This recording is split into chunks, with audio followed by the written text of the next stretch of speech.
हनुमान जी के पास जाते हैं, हनुमान चालीसा पढ़ते हैं, आपसे पूछना चाहते हैं क्या हनुमान जी को सुंदर कांड प्रिय है? हनुमान जी को क्या हनुमान चालीसा प्रिय है? याद रखना, एक व्यक्ति ने हमसे कहा, बोले स्वामी जी ये बताओ, हम तो 1.25 लाख सुंदर कांड पढ़ चुके, लेकिन आज तक हमारे संकटों का मोचन हनुमान जी ने नहीं किया। लेकिन याद रखना प्यारे, हनुमान जी को तुम्हारा सुंदर कांड प्रिय नहीं है, हनुमान जी को तुम्हारा हनुमान चालीसा प्रिय नहीं है। हनुमान जी को यदि मैं आपसे निवेदन करूं, तुम्हारा 56 भोग भी प्रिय नहीं है। यदि हनुमान को कोई प्रिय है प्यारे, तो वो केवल रामचरित्र प्रिय है प्यारे, केवल रामचरित्र प्रिय है। और मैं गारंटी देता हूं इस बात की, हमारी बात को कान खोलकर सुनना, जिस दिन आपके अंतःकरण में रामचरित्र उतर जाएगा, मैं गारंटी देता हूं प्यारे, आपके संकट मोचन हनुमान जी अपने आप बन जाएंगे। लेकिन विडंबना केवल इतनी है कि आज तक हमारे अंदर रामचरित्र नहीं उतरा। क्यों? तुम कितने भी हनुमान चालीसा पढ़ना, सुंदर कांड पढ़ना, लेकिन हनुमान जी ने आज तक तुम्हारे संकट मोचन नहीं किए। क्यों? क्योंकि हनुमान जी को रामचरित्र प्रिय है। अच्छा, रामचरित्र देखो और एक और रावण का चरित्र देखो, दोनों में क्या है? बोले रावण का चरित्र क्या है? बोले माने मात अरे पिता नहीं देवा। ध्यान से सुनना, रावण का चरित्र क्या है? माने मात पिता नहीं देवा, साधुन सन करवावे सेवा, तिनके ये आचरण भवानी, ते जनो निश्चर सब प्राणी। यदि आपकी प्रवृत्ति ऐसी है, जो नौजवान या जो अपने माता पिता का सम्मान नहीं करता प्यारे, आप कितने भी हनुमान चालीसा पढ़ना, जीवन में हनुमान जी तुम्हारे संकट मोचन कभी नहीं होंगे। क्यों?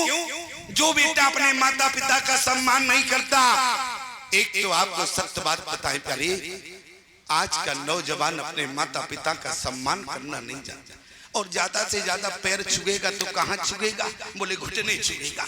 लेकिन मैं नौजवानों से निवेदन करूं, माता पिता के कभी घुटने मत छूना। बोले क्यों? पैर छूना, पैर छुओगे तो आशीर्वाद मिलेगा, और घुटने छुओगे तो गठियावाद मिलेगा।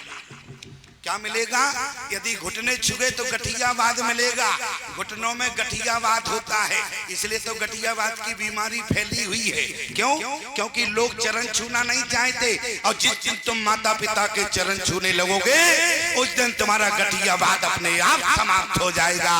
लेकिन यदि मैं आपसे निवेदन करूं, कारण क्या है? हनुमान जी महाराज राम जी के संकट मोचन बने, रावण के नहीं बने।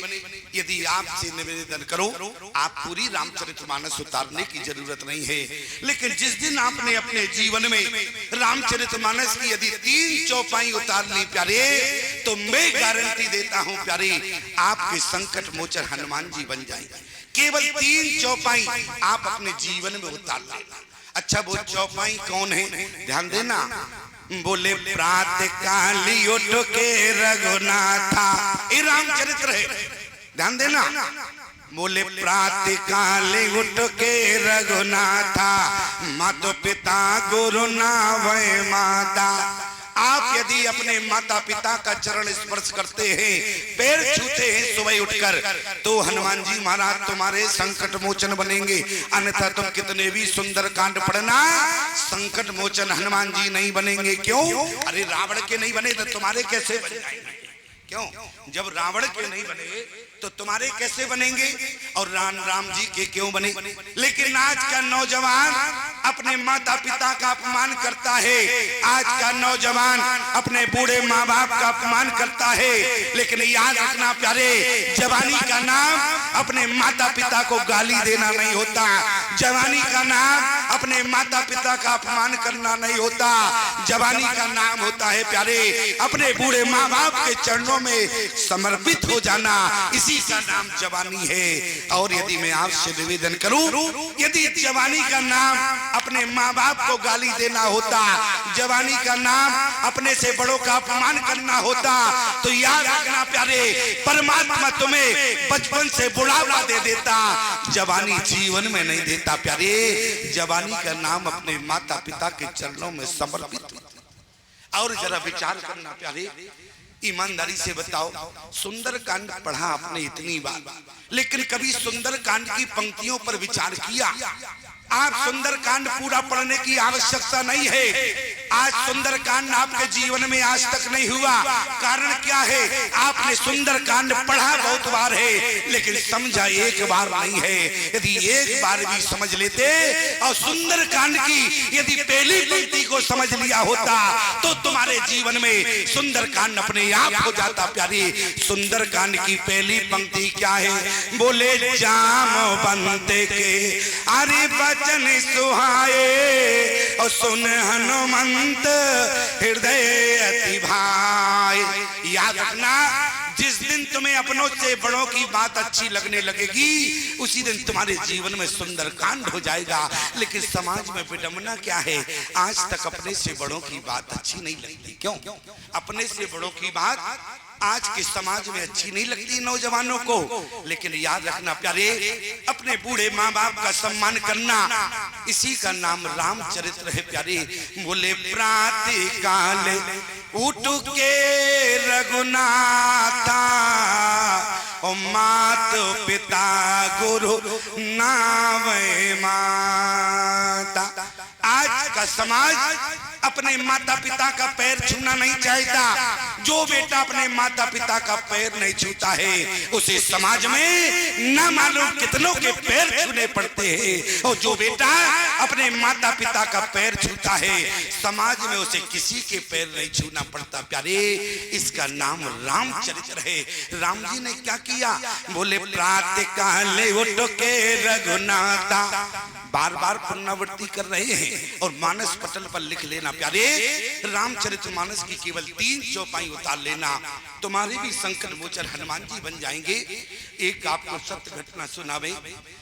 एक पिता जो है अपने घर से तंग आकर पत्नी का स्वर्गवास हो गया, तीर्थ में जाके रहने लगा। और जब वृद्धावस्था आई, आश्रम के लोगों ने कहा कि भैया तुम बूढ़े बहुत हो गए हो, इसलिए तुम घर चले जाओ। अब कम से कम बुढ़ापे में हो सकता है तुम्हारे बेटे को पछतावा हो, बेटा तुम्हारी सेवा करेगा। लेकिन जिस समय प्यारे बूढ़ा बाप घर में आया और उसका बेटा दरवाजे पर बैठा था, और जैसे बूढ़े बाप को देखा, बेटे ने वही से ललकारा, खबरदार वही खड़े रहो। पिता था जो बूढ़ा था वही खड़ा हो गया, और जैसे पिता वहां खड़ा हो गया और बेटा ने कहा कि इतने बुढ़ापे पे तुम क्यों घर आए? बेटा, अब मैं बूढ़ा हो गया, आश्रम में सेवा नहीं दे सकता, अब मुझे खुद सेवा की जरूरत है। बेटा ने कहा जितना जीवन जहां बिताया है उस बाकी का जीवन भी वही बिताया। बाप लौट कर जाने लगा। बेटा ने आवाज लगाई, बोले ठहरो। पिता को लगा कि हो सकता है कि हमारे बेटे को कुछ पछतावा हो। बेटा अंदर गया, अंदर से जाके 10 मीटर सफेद कपड़ा लाया, अपने बाप के ऊपर फेंक दिया कि जाते जाते ये 10 मीटर कपड़ा भी ले जाओ। आज जब पिता ने कहा कि बेटा ये 10 मीटर कपड़ा किस लिए दे रहे हो, ये सफेद कपड़ा 10 मीटर किस लिए दिया? बेटा ने कहा कि साथ रखना, जहां मर जाओगे तो कफन के काम भी आएगा। पिता ने बेटे की आवाज को सुना, पिता ने उससे 5 मीटर फाड़ा, 5 मीटर अपने पास रख लिया, 5 मीटर नालायक बेटे के ऊपर फेंक दिया। बेटे ने कहा ये क्या कर रहे हो? पिता ने कहा कि बेटा अगर कहीं मुझ जैसा नालायक बेटा तुम्हारे भी हो गया तो तुम्हें कफन भी नहीं देगा, तो तुम्हारे कम से कम कफन के काम आएगा। ये 5 मीटर टुकड़ा तुम रखो। याद रखना प्यारे, परमात्मा संतान दे तो अच्छी दे, ऐसी संतान से तो निसंतान परमात्मा बना दे तो उसमें माता पिता को कष्ट नहीं होता है। आज कष्ट उस समय होता है जिस समय आज जवानी बेटा कहती है कि तुमने हमारे लिए क्या किया। क्यों? जवान बेटा कहता है तुमने क्या किया हमारे लिए। अगर आज तुम एक उरई में कम से कम मकान बना दिया होता तो मुझे एहसान होता कि तुमने बहुत कुछ किया। लेकिन याद रखना प्यारे, बोले प्रातः काल उठ के रघुनाथा ओ मात पिता गुरु नावे माता। और दूसरी चौपाई क्या है? आयुष मांग करें पुर काजा, आयुष मांग करे पुर काजा, देख चरित्र हर से मन राजा। यदि बेटा अपने माता पिता से आज्ञा लेकर घर से बाहर जावे तो बूढ़े माता पिता प्रसन्न होते हैं। और याद रखना, जिस दिन आपके माता पिता प्रसन्न हो जाए तो तुम्हें भगवान को प्रसन्न करने की आवश्यकता नहीं है प्यारी, परमात्मा अपने आप प्रसन्न हो जाता है। लेकिन तुम्हारे माता पिता प्रसन्न हो गए तब। अच्छा एक बात बताओ, जिस पत्थर की मूर्ति में प्राण डालने वाला एक इंसान हुआ करता है, जिस पत्थर की मूर्ति में प्राण डालने वाला एक इंसान होता है, तुम प्रतिदिन नियम से उस मूर्ति को तो प्रणाम करने जाते हो, लेकिन जिस माता पिता में भगवान ने प्राण डाले हैं उस मूर्ति को कितना मानते हो प्यारे। और यदि मैं आपसे निवेदन करूं, व्यक्ति को 4 पाप सहज में लग जाते हैं। कितने? बोले 4 पाप। अच्छा कौन कौन से हैं? एक तो यदि पुनीत नदी के जल को आपने पानी कह दिया तो पाप लग जाएगा, सालेग्राम को पत्थर समझ लिया तो पाप लग जाएगा, तुलसी को हरी घास समझा तो पाप लग जाएगा, और माता पिता सदगुरु को हाड़ मास का समझ लिया तो पाप लग जाएगा प्यारे। माता पिता भगवान से बढ़कर होते हैं, और जिन्होंने माता पिता को भगवान माना है उन्हें किसी मंदिर में नहीं जाना पड़ता प्यारी याचना के लिए, बल्कि भगवान ही उनकी सारी इच्छाओं को पूरी कर देता है जिन्होंने अपने माता पिता को भगवान माना। ध्यान देना, माता पिता भगवान हुआ करते हैं, और जो बेटा अपने माता पिता को हाड़ मास का समझता है उस बेटे को पाप लगता है, और जो पापी हो जाता है भगवान उसे अपने से दूर कर देते हैं प्यारे। पापी के हनुमान जी महाराज संकट मोचन नहीं बने, बोले आयुष मांग। और कहीं यदि घर से निकले, बूढ़े पिता ने कह दिया कि बेटा कहाँ जा रहे हो, तो बेटा चढ़ बैठता है उल्टा, अरे तुम घर से निकलते समय ही हमें टोकते हो, अब देखो घर से जाएंगे अठिन हो जाएगा, तुमने मुझे टोक दिया। लेकिन याद रखना प्यारे, पिता का टोकना तुमको बुरा लगता है, यदि मैं आपसे निवेदन करूं, जो बेटा अपने माता पिता से आज्ञा लेकर जाता है घर से बाहर, उस बेटा का जीवन में कभी अकाल मृत्यु नहीं होती है। क्यों? क्योंकि माता पिता का आशीर्वाद जिसके सर पर होता है उस बेटे की कभी अकाल मृत्यु नहीं होती प्यारे। इसलिए आयुष मांग अरे करे पुर काजा, और देख चरित्र हर से मन राजा। अच्छा तीसरी चौपाई क्या है? बोले जननी समझाने पर नारे।